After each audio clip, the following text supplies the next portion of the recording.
Good morning. Here are the latest updates in Indian politics and sports for Wednesday, 19th February 2025.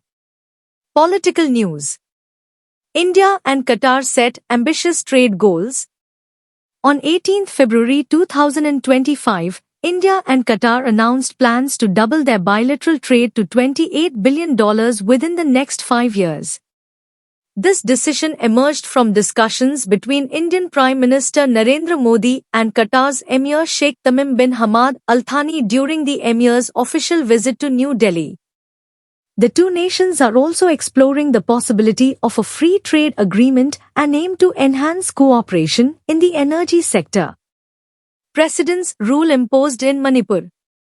On 13th February 2025, President's rule was imposed in Manipur following the resignation of Chief Minister N. Biren Singh.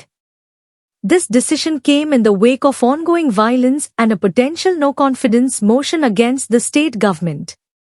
The central government has assumed direct control to restore order and stability in the region. Sports news. ICC Champions Trophy 2025 commences. The ICC Champions Trophy has begun, with Pakistan hosting the tournament and India playing its matches in the UAE due to ongoing political tensions. The competition features 8 teams divided into 2 groups, vying for spots in the knockout stage. India, the defending champions, are considered strong contenders despite the absence of pace bowler Jasprit Bumrah. Their robust spin attack and formidable batting lineup, including players like Shubman Gill, Virat Kohli, and Rohit Sharma, bolster their prospects. South Africa also emerges as a formidable competitor, thanks to a deep batting lineup featuring Henrik Klaasen and David Miller.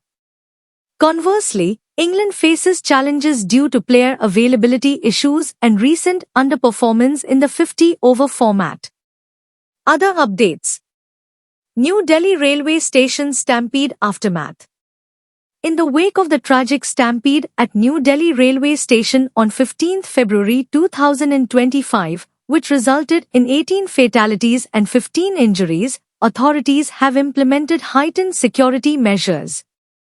The Government Railway Police, GRP, and Railway Protection Force, RPF, have been deployed to manage crowds and prevent further incidents.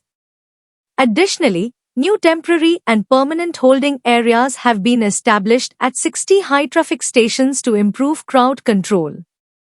A high-level committee has been formed to investigate the cause of the stampede, and an ex gratia compensation has been announced for the victims' families.